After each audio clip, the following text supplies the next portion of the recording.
Hey everybody, it's the Wargaming Guy. Welcome back to the channel, and here's another new one. This, of course, is off of the Steam kind of extravaganza they're doing this week, putting out a lot of demos for games that will be out soon. This game, I think, is coming out around the end of March. It is a game you've probably already seen some and heard some of, The Great War: Western Front. This is the public demo. I am not on the distribution list from these guys, from the people that are developing this. So when the time comes, if I'm going to have this game and play it for you, and I think I am, I'm almost positive, I'm going to pay for it just like everybody else. So hopefully that'll make some of you feel better. Okay. Obviously, this is still beta, game of development, all that. I like this. Is up here's really slick. I turned down the music earlier, but I haven't played anything yet. Have not played a thing. So let's see. This should take us to the tutorial. Yeah, we want the tutorial because we've seen how I do on games when I don't play the tutorial, and unless I know the system, it's usually not good. Can I get the tutorial here? Yes, I can. There's the tutorial. And there's the disabled for public use. So here we go. Tutorial. We, the Americans, arrive. And we're going to... This is a big tutorial. This is a very deep, complicated game. So I'm not sure how far we're going to get in this video. But we're just going to roll for a while and have some fun with it. American remain neutral, of course, as you know. Then the Zimmerman telegram and the blah, blah, blah. So, okay. So the Americans are coming into the war. This is May 1918, so it's late. Lots of tech has developed that wasn't around early in the war. So what we'll see here is not going to be indicative of how the game will play if you're playing the whole campaign from the very beginning. And, of course, this game has two levels, basically. It has the strategic level and then the battle level where you can actually fight the battles out. You can also just resolve them if you want to, but most people say that have played around with the game, yeah, you don't really want to let the game auto-resolve. You should probably fight them yourselves unless you're positive you're going to get a victory. I lied about my age and joined up when I was 17. Get the Looking back, nice little video here. I was just a foolish boy looking for glory on the battlefield. The enemy had sunk our ships and trying to turn Mexico against us, and they had to pay. My platoon arrived in France in April of 1918. General Pershing organized There's our General troops. Pershing. My unit was assigned to a French contingent for training. None of us had any experience with the new way of fighting, and the trench lines were a bit of a shock. I bet they were more than a bit of a shock. Bonjour, I am Lieutenant Colonel André Laurent. Welcome to France. I understand you're eager to fight. This is the Western Front. The trenches are no place for the inexperienced. The top advisor box contains general information or story content, while the lower box contains specific how-to information. The advisor is always on during the tutorial, but you can use the options to turn him off during the normal campaign. Click the check button to advance to the next step. Okay, I'm not seeing... Is that it? Oh, the check button's right in front of my stupid face. There it is. I didn't know it at the time, but Laurent had been in the Battle of the Somme. You could see a kind of distance in his eyes, though he didn't let it show in his voice. You can click the left and right arrows to review any previous dialogue. Remember to click the check button to advance to the next one. Got it. This is the theater map, which represents Western Front, including the regions of blah, blah, blah. Okay. The map is divided into hexagon areas called regions. All regions in the game begin under the control of either the Allied nations or the Central Powers. Allied nations' regional hexes are highlighted in blue. Central Powers are highlighted in red. I'm not really sure I see a difference here. I mean, I've got the little flags, so I don't really need them to be highlighted, but oh well. Whatever. I'm going to quit reading this because really that's not whatever. The front line is where combat happens. Regions can only initiate attacks on adjacent hexes. As you capture or lose regions, the front line will adjust its position. Well, okay. National will, morale again, represents the feelings of the home nations towards the war, how likely they are to enlist, buy bonds, support the war effort in general. National will is one way to win the game. The first faction to push the enemy to 0 wins. I assume this is national will, and that makes perfect sense because that's how the Germans lost the war. Basically, people quit. Capitals. The second way to win the game is to capture the region containing the faction's command HQ. For the Allies, the command HQ is Paris. For the Central Powers, the command HQ is a town I'm not sure I can pronounce. Now, see, that is red. So, and that's definitely blue. Kreuznach. I'll just say Kreuznach. You can move the camera. Oh no, here we go again, using the WASD, the arrow keys. Yay, arrow keys I do better with. Or holding the middle mouse button. You can zoom using the mouse wheel to select a region, left click on it. Okay, so I'm zooming here. I'm actually moving the map without holding down the thing. I'm not moving the camera, but I'm moving the map, which is all I really care about. And I'm left clicking, but not much is happening. Oh, the Paris region. Okay, here's Paris. Boom. And then when I get down here, look at that. It's got a bunch of stars. It's got all this stuff. Each region has a defense rating measured in stars. Paris is loaded. When you attack a region, achieving a great victory removes 1 star. Oh, boy. So you'd have to win 5 times to get Paris in a row. Once the final star is removed, the region becomes yours. 1 star regenerates per turn for the owning faction as long as no combat occurs. So, yeah, you'd have to have 5 straight turns, 5 wins. Wow. That means that there's not going to be, I don't think, a whole lot of real quick victories here in terms of moving the front forward and backward. I wonder how that plays out in 1914. That'll be interesting to see. Regions bonuses. Some regions have inherent bonuses or features. Paris, for example, has both the Command HQ bonus, which designates it as a win condition, and the deployment bonus, which means all the new French troops begin in this region. You can see any other bonuses in the region selection pane. Okay. I'll take your word for it. Units and companies. Military units can be moved on the map. They can have different names, but act the same way. For example, an infantry corps and a tank battalion are both units. Each unit contains a selection of smaller groups called company. Type of companies found in a unit are not always the same. For example, an infantry corps can contain multiple infantry types and artillery. Boom.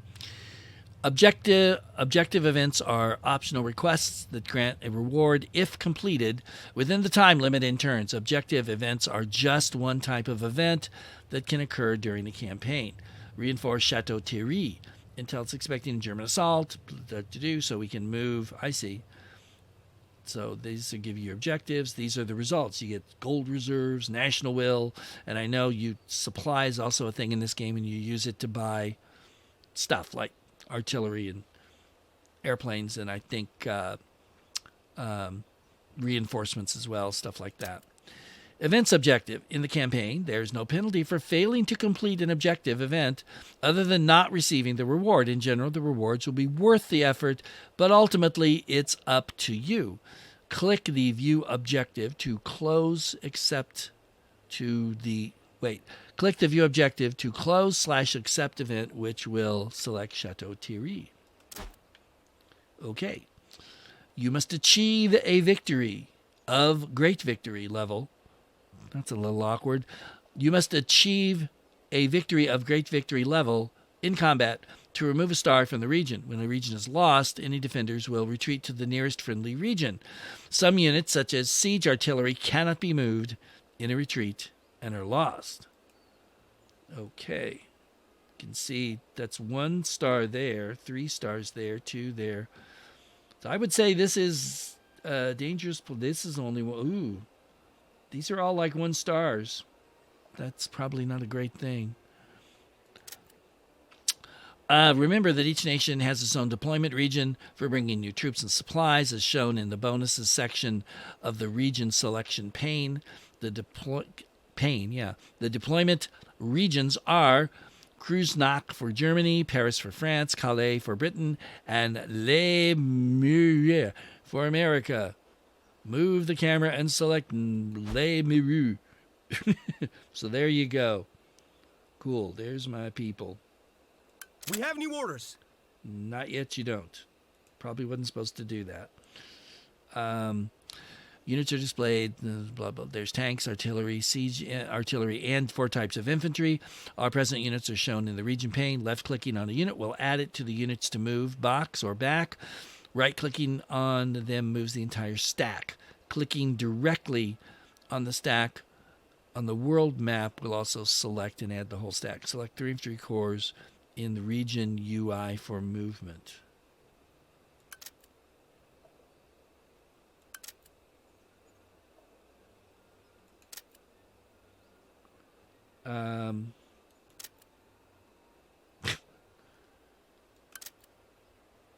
Okay.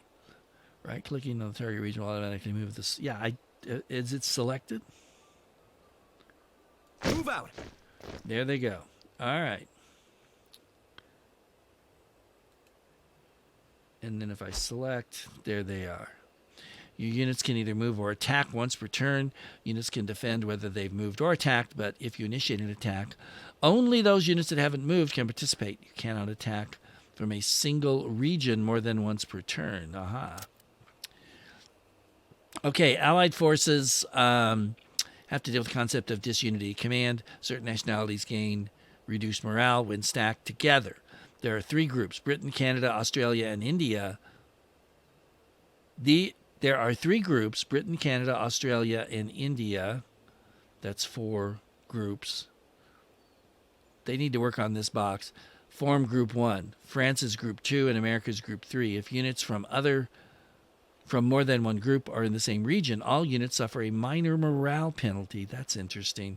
Belgium can stack Groups 1 and 2.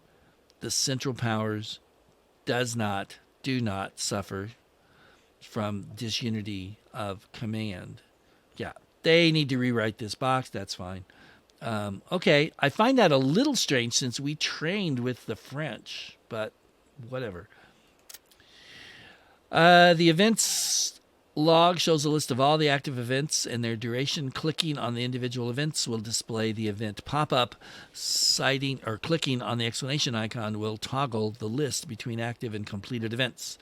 Instant events such as headlines will not be listed in the log. Click on the Reinforce Chateau Thierry active events log.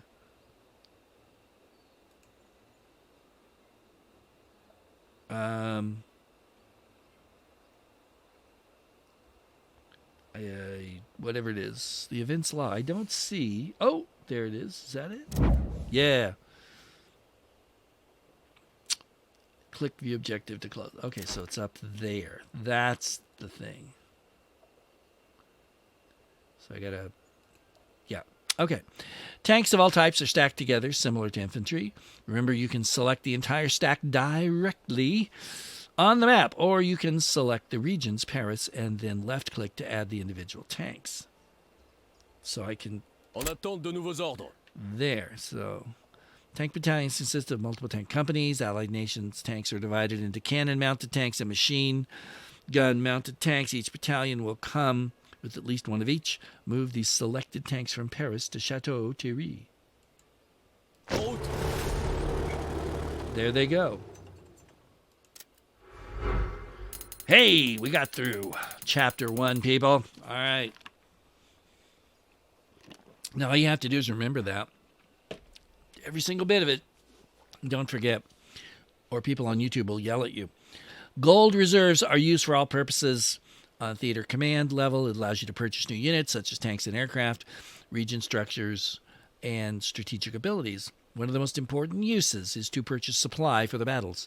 You are granted additional gold reserves at the start of each turn. Follow the money.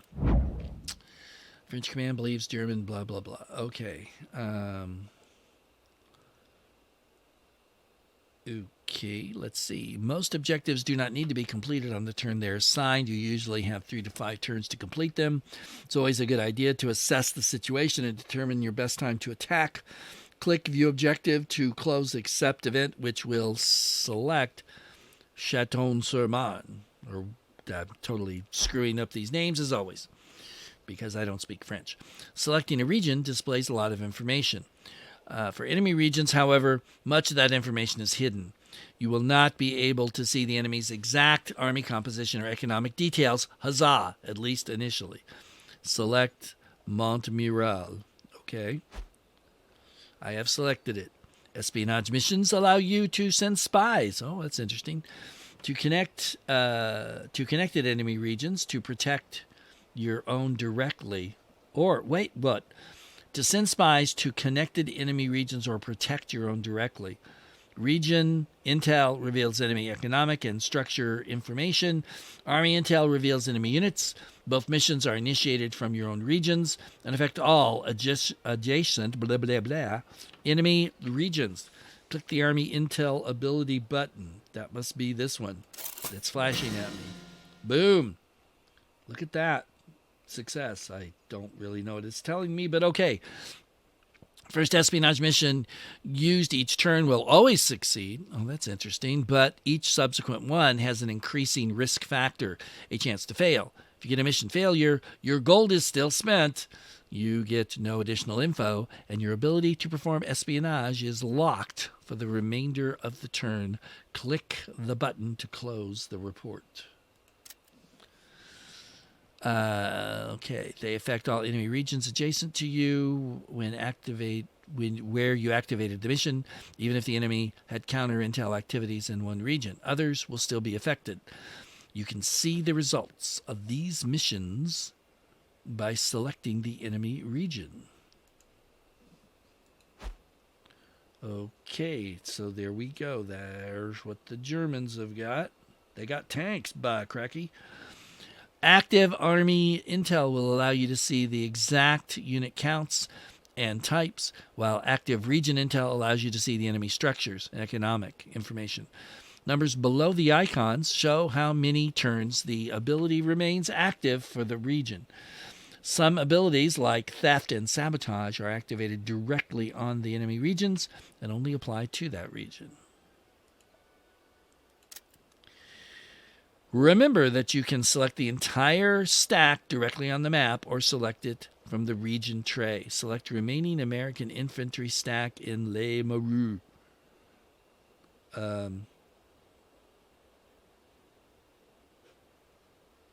There we go. So I'm assuming that's you. Stand by for orders. Move the selected infantry from Les Marais to Montmiral by right-click. We're moving. Okay. They certainly move in a hurry, don't they? You can't purchase more infantry corps. They're granted via campaign progression or events.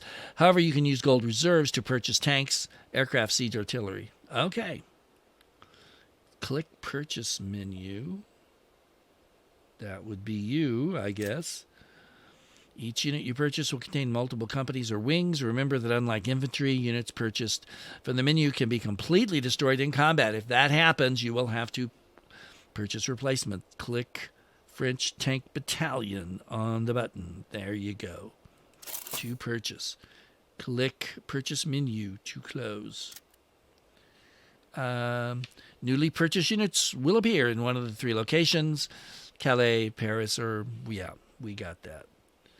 So select the new tanks in Paris.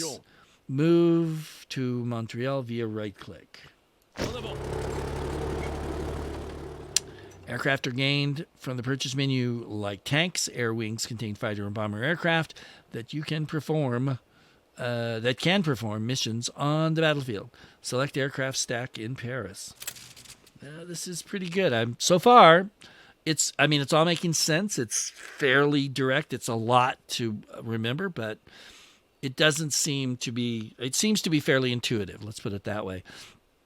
Aircraft can perform missions such as bombing, air superiority, balloon busting, etc. You can't control aircraft directly. There's no portable radios in 1918, but you must but they will follow the orders given autonomously.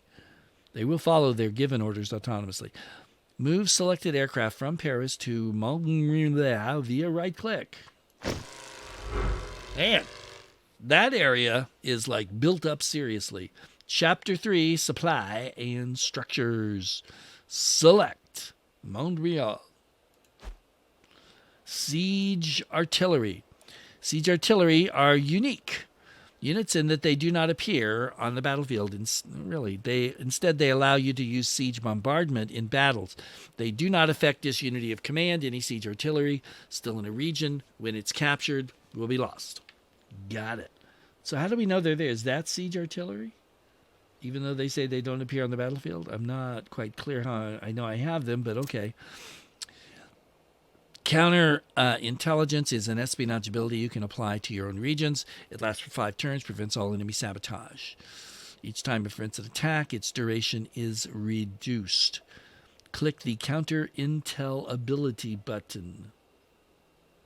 That must be you. Aha! It was a success. Unlike other espionage missions, Counter Intel does not suffer from risk. It always works, but loses duration when it succeeds.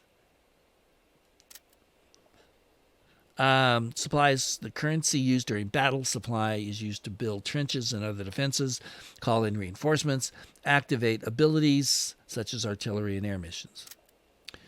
Each unit on the strategic map, with the exception of siege artillery, grants a set amount of supply to the region.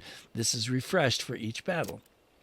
Supply depots allow you to pull down the global supply bank to supplement the supply from your units. They are essential if you want to bring the full might of your army to bear against the enemy. Click the Supply Depot 2 button. Okay. I'm interested in, this is the Supply Depot 2. Where's the Supply Depot 1? Who knows? There are 6 different structures available in the campaign, each with its own bonuses. All of them have multiple levels that increase in power as you upgrade. So that goes to the research tree, which we haven't even seen yet, but which looks cool if you've seen it. Graphically, the way it's laid out is just awesome. You can take as many actions as you like during your own turn. Once you have done this, you'll want to click the End Turn button. The turn indicator will switch to the enemy, and he will be able to perform any of the same actions that you can. Click the End Turn button. Oh, look. I believe that's it. The enemy has all the same available actions as you do. It will move your troops, blah, blah, blah. For the most part, you will be able to see what the AI is doing, but not what. Wait, you'll be able to see that the AI is doing something, but not what. That's fine. Counter Intel success. Similar to the player, the AI will use espionage abilities on their turn. So remember to use Counter Intel on your staging grounds and important targets to deprive the AI of that information. Just like the human player, the AI will probe with espionage to see where you're weak. You can use this as an indication of where the attacks will happen. Very interesting. Oh boy, here we go. Battlefield deployment overview. AI can attack territories on its turn, which will put you on the defensive. Each front, the line between the hexes, will use a different map. Oh, I see. So, yeah, got it. While you are always able to see the side's total morale and what you are bringing into battle, you will only be able to see exactly what the enemy is bringing in if you have an active Army Intel espionage mission active in that enemy region. Okay, the deployment pane right there. This is a really nice tutorial. Will show you a great deal of info about the upcoming battle, including the region, who the attacker is, special modifiers. One of the most important things is the available supply, which is broken down into core supply and your supply draw. Remember that without a supply depot in the region, your supply draw will be 0. So this shows core supply, maximum draw 600, total available supply 1260. And if I auto-resolve, the likely outcome is stalemate. And these are what they've got attacking, and this is what I've got defending. Okay. Auto-resolve likely outcome shows you a range of when levels your battle will fall into. If you auto-resolve the battle, the yellow box, auto-resolve simulates a battle based on force numbers and random elements.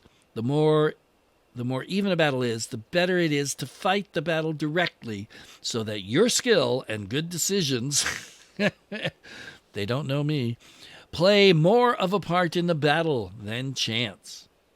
Okay? Battlefield deployment. Engage. The attacker must pay a supply cost to initiate a battle while defense is free. Nice. The attacker will always has the option to cancel an attack before it begins. The defender can concede a battle taking loss without taking casualties. Click engage to start the battle.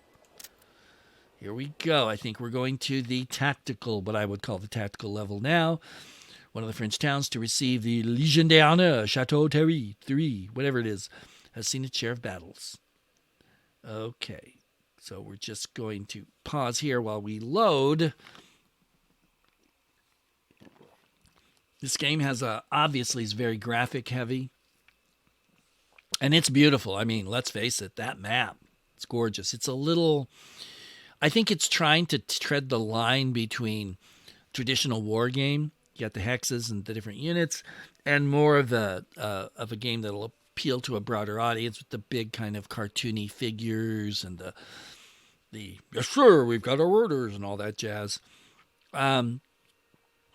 Which I think might put off some traditional war gamers, but on the other hand, that's okay. If it draws in more people, then that's good, as long as the experience itself is solid. All battles begin in the pre-battle phase, which allows you to set up your trench lines, initial troop placement before starting the actual battle. The map's divided into 3 sections. Each faction has their home territory where they can build and deploy. Between them is no man's land, where nothing can be built. The camera controls on the battlefield are the same as they were for the theater map. Additionally, you can click on the mini-map in the upper right-hand corner to jump around the battlefield. Got it. On your first time fighting in a specific location, the battle will begin with a few pre-placed trenches. You are free to use them or replace them as you see fit. Any trenches you build will remain in place in all future battles in that location unless they are destroyed or you lose control of the region. Objectives such as weapons emplacements, artillery, batteries, observation balloons, and barbed wire do not persist between battles and will need to be rebuilt each time. We have automatically added a few for this battle to save some time. Thank you so much. Just like the player, the enemy trenches also persist between battles, and they can be updated during the pre-battle phase. This means that your knowledge of the enemy lines from battle to battle can become outdated. Using scouts or observation balloons to view the enemy will reduce casualties. Control points are a primary focus of the battle, the goal being to secure as many as possible. These are control points, I guess. Yeah. Okay. Control points have a capture radius you can view by hovering your mouse over the flag. Only infantry can capture a control point, okay? But infantry can be in or out of the trench when they do so. Dude, there it is. Okay. Command Trench HQ. Command trenches are special control points that can only be captured by entering the trench itself. It will being near it will have no effect. It's been a long day. Infantry assigned to the command trench are completely immune to damage from the outside. In addition, the command trench is immune to siege artillery blasts. However, infantry inside cannot fire at targets outside the breach. Building and deploying troops requires supply. The total supply you have in a battle is determined by the number of units and the supply depot level in the region on the world map. 25% of your total available supply is reserved for when the battle starts, so you always have some supply for artillery fire and reinforcements. Trench tab. In general, trenches protect your infantry from harm and allow them to move around on the battlefield in relative security. There are multiple levels and types of trenches you can build. Firing types. Firing trench types. Basic, improved, and advanced. All of them provide immunity from rifle fire and limited protection from artillery. The better the trench, the more protection it offers.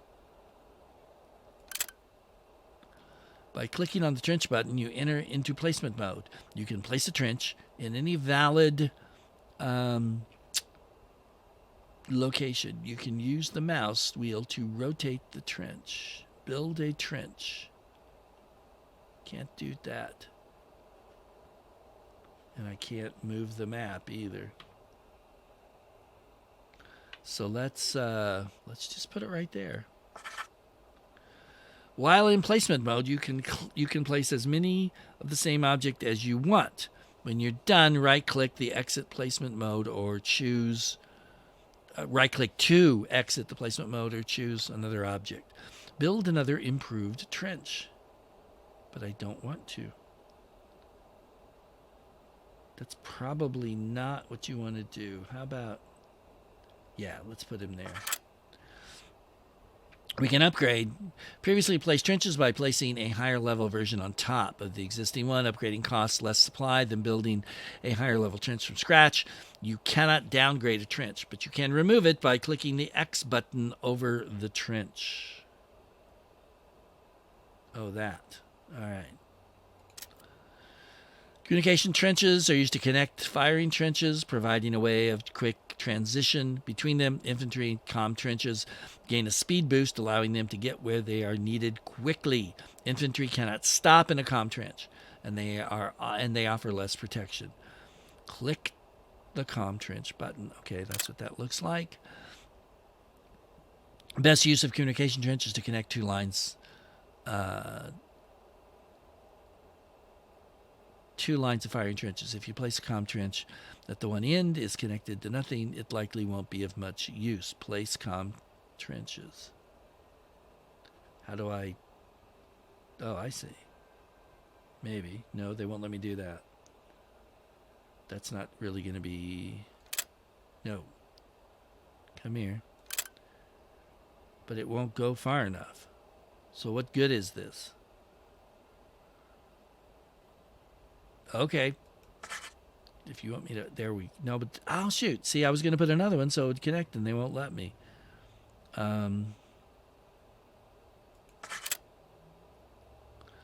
Blockhouse trenches can hold up to 5 infantry companies, make them immune to incoming damage, invisible to all enemies outside the bunker. Infantry stationed inside can't fire out, can only be removed via melee combat. Use them to stage attacks or to take cover from bombardment. With trenches, while trenches persist and they form the backbone of a good layout, support structures need to be placed in every battle. While more expensive, they are vital for good offense and defense. Click the support structures tab. 2 types of weapons. Machine guns are deadly against infantry. Mortars are better against tanks, but they can also target infantry. Click the machine gun nests. Weapon emplacements must be attached to trench lines. They can't be placed in open ground. Additionally, machine gun nests have an arc of fire which is visible when you place them. They cannot shoot anything outside the arc. If you make a mistake, click the X. Place 3 additional machine gun trenches. Let's put him there. Let's put you there. And we will... I want you to go straight. You're not going straight.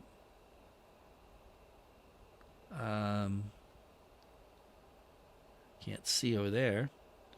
So, yeah, we'll just put you there. Both machine guns and mortars have 2 versions, standard and reinforced. Reinforced has a much higher health pool and are more resistant to arty and grenade fire. This comes as a higher supply cost, so weigh the likelihood of attack versus cost when making the choice. So that's reinforced, that's field. Okay. Barbed wire slows down the infantry as enemy pass through. They damage the wire and eventually will snap and be destroyed. Wire can also be destroyed by artillery fire bombs and crushed by tanks. Your infantry are immune to all effects of your own barbed wire, but your tanks will crush it if they pass through.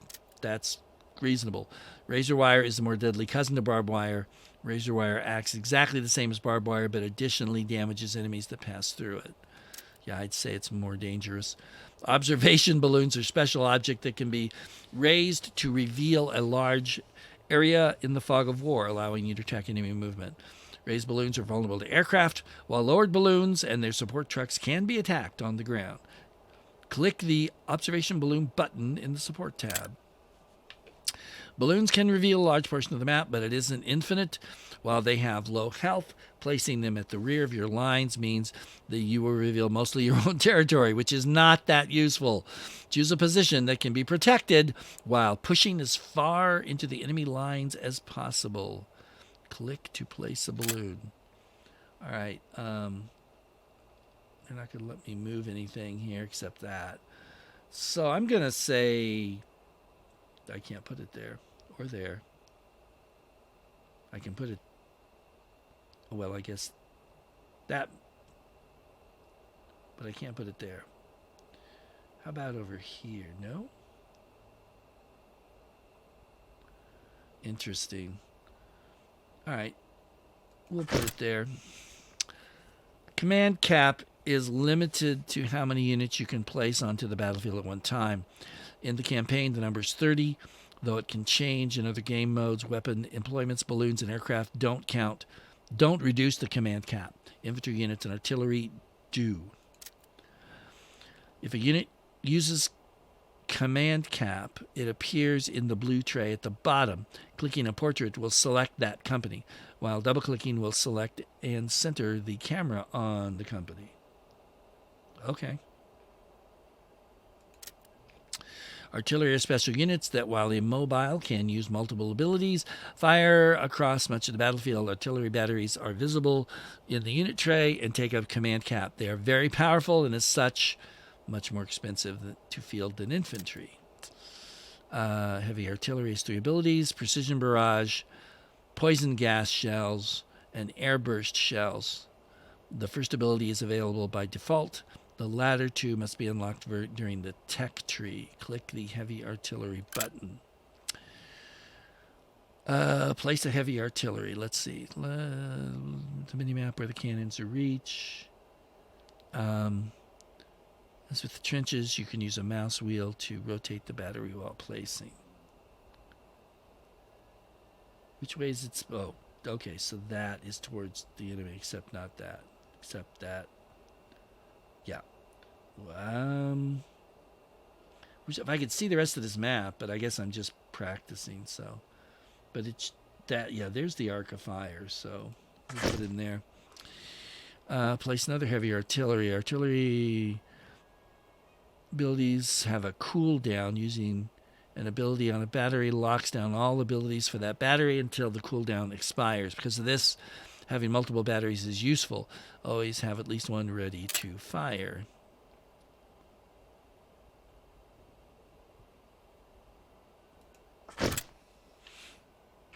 For the troop deployment tab, allows you to place infantry and tanks on the battlefield. Click the troop deployment tab. Infantry companies cost less supply to deploy in the pre-battle. They must be placed into trenches. Infantry placed during the pre-battle may be subjected to siege artillery barrages before the battle starts. Cheaper cost and starting advantage must be weighed against the risk. For the Allied faction, infantry companies have nationality bonuses, which grant unique modifier. You can see this modifier by selecting a company and viewing the info pane or the tooltip. These bonuses are something to consider when deploying, giving orders to your troops. German soldiers don't have nationality bonuses. Instead, Germany can use conscript infantry and other variations. Click the American infantry button. In the pre-battle, okay, left click to place an American infantry unit into a trench. Reporting for duty. Place 7 more American infantry into the trench.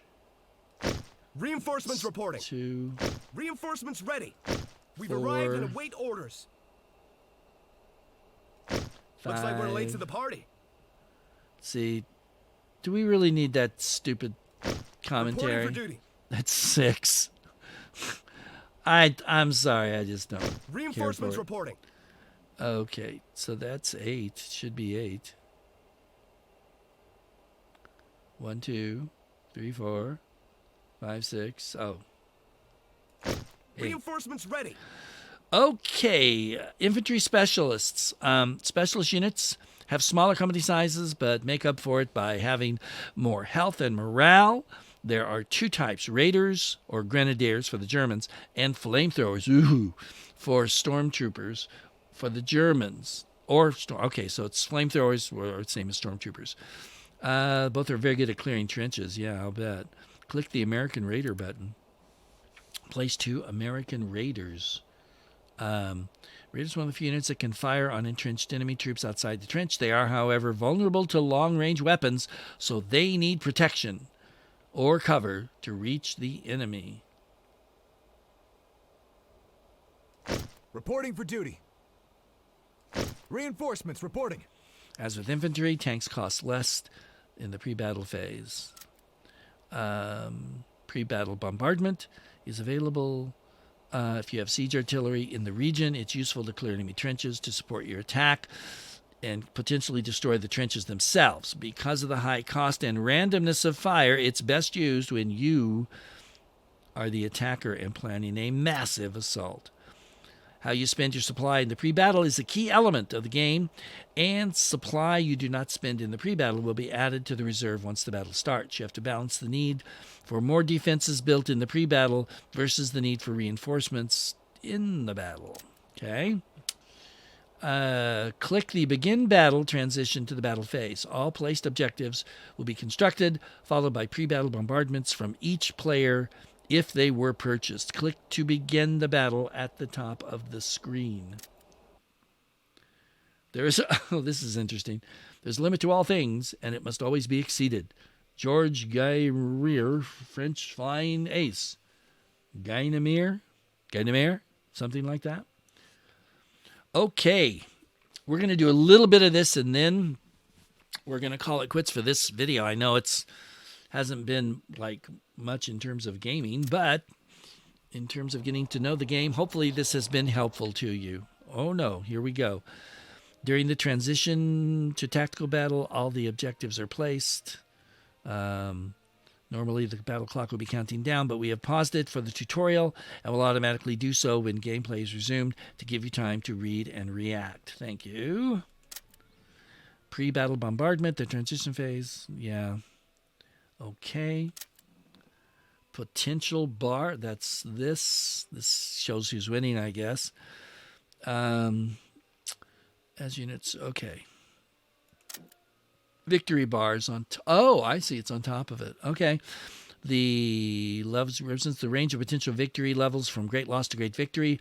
The pointer will adjust based on scores earned by both sides and their relation to each other, while the pointer rests is the victory level you would achieve if a ceasefire was agreed upon, which right now probably would not be great. I don't know. We'll see. Okay, control point shortcuts near the top. Meters, you can find current control point status. You can see each owns the points. In the process of being captured, you can click on the icons to focus the camera on a control point. Oh, I see.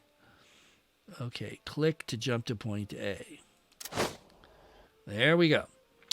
Every control point is a meter around the outside that shows the current owner, and if it's being contested, as long as each side has infantry present, the capture radius, either on open ground or trench, the meter will not move. This means you must clear all enemy infantry to capture a point.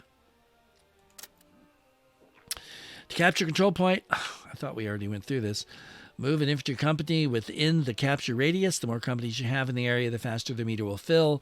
The meter will halt if enemy infantry are in the area. You must fill the meter entirely before leaving the area to capture the point and get the score. If you leave early, the meter will revert. Okay.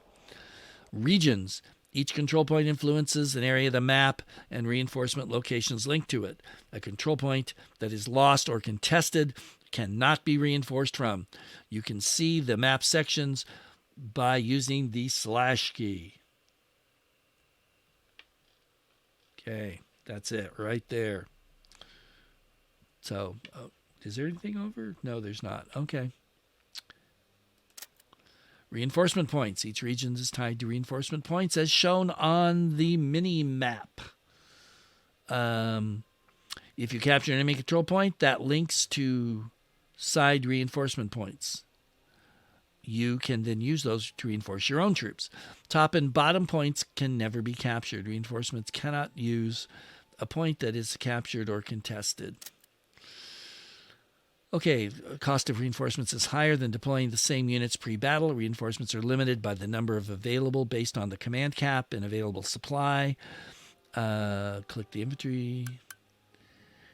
Reinforcements. Once you click a button for a unit, you can click on the ground to set the destination. Unlike pre-battle, units can be told to reinforce onto the ground or to a trench. Your unit will spawn at the available point closest to the destination as shown by the arrow and the move. Left click to place 2 more American infantry.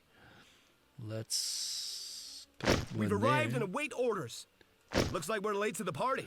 Commands such as reinforcement, movement, and ability usage can still be given while paused, but nothing will happen until play is resumed. Game speed. Control the game speed to allow yourself time to do that. Click the play button to watch your troops arrive.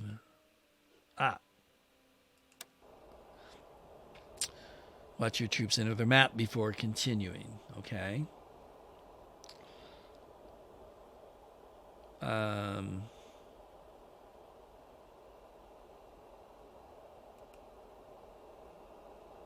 not seeing anything. Wait, I hear something. There they come. Boy, they're taking their sweet time. Dip. Okay. There we go. Vision. Units and structures like weapons. Emplacements can see across the battlefield, but only so far. They can't see. It's called the fog of war. Distance and trenches can obscure your ability to see. You're right. Okay. Raise the balloons. Click the raise and lower balloon button. Watch your vision increase as the balloon finishes before continuing. Yeah, whoa. Check it out. There you go. Okay. Artillery. Remember, heavy artillery is good for damaging enemy targets since units can't regain health or morale. Sometimes it's useful on the defense to weaken the enemy. Units in tactical can be selected via the unit tray or by clicking on them. Select any heavy artillery unit. Préparez-vous, soldats. All units... All units display an info panel, basic information that have... Artillery units have an additional ability set that allows you to fire different barrages. Select the precision artillery unit. Oh, that's this, right? Precision, gas. Okay. Préparez un barrage total. Move the reticle over some German infantry and left click to fire. I think this means they're too far away, doesn't it? Is it saying no? I think I screwed up when I... Wait. Haha. On a nos cibles. This ability will provide a brief warning decal on the ground before the shells land. It's not exact. They'll arrive randomly, so be cautious when firing near your own units. There, get in there and see it. That's as far in as you can zoom, right there. All right. Avoiding artillery. We also get a brief warning. Yes, I don't know that I really want to see my guys get slaughtered here, but apparently I'm going to. Keep your heads down, gentlemen. Again, the graphics are superb here, although this is, I'm not sure I mean, I know what they're going for here, but so it's okay. Infantry companies both have health green bar. Select a damage, low morale infantry unit. Wait. Health bar displays. The morale bar can be affected. So, how do I know? Okay, this guy looks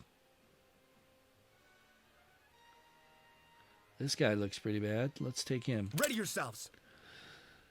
Click the withdrawal button. Oh, I see. We're withdrawing. Chickens. Observe them withdrawing. I don't even know where they are. Where are they? Okay, they're going to let me. Enemy activity. You'll only be able to see the enemy unit if you have units or balloons revealing the area. Observe the battlefield. Okay. Hiding in trenches. Normally, enemy units in trenches can't be seen moving unless you have infantry near the trench line. Raised balloons can see into trenches from further away. Enemy in bunkers are invisible. Trench movement selection. For safety and speed, garrison infantry prefer moving through trenches. Yeah, I guess they do. Select a raider via clicking on unit tray. Double click to select and focus. I think these are the... yes. New orders incoming. Right click on an open trench slot to move the raiders. I don't even know where they are.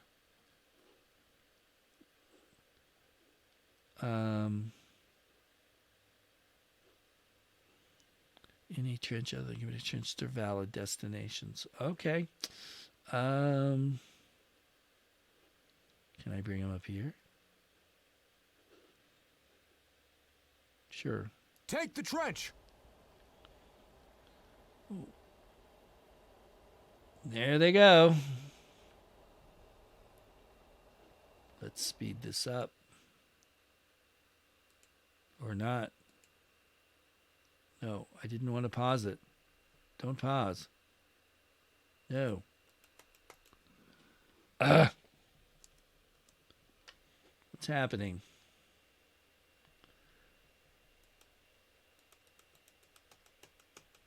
It's not... oh, I'm done? Okay, fine. Enemy rolling barrage. I tell you what. I'm just going to call it quits right here because it's 53 minutes and that's long enough. So we will be back next time with more. Yes, I'm sure I'm going to quit. So till next time, this is the Wargaming Guy saying thanks for watching. Take care out there, everybody. Let me know what you think of the new game. We'll be back with more of this, although I doubt I'm going to drag you through all of these tutorials. They're very thorough and they're very good, and this game has tons of promise. But I'm not so sure you want to watch all this, so I'll probably do some of this off camera. But if you want to see it, let me know. So till next time, take care, and I will see you later.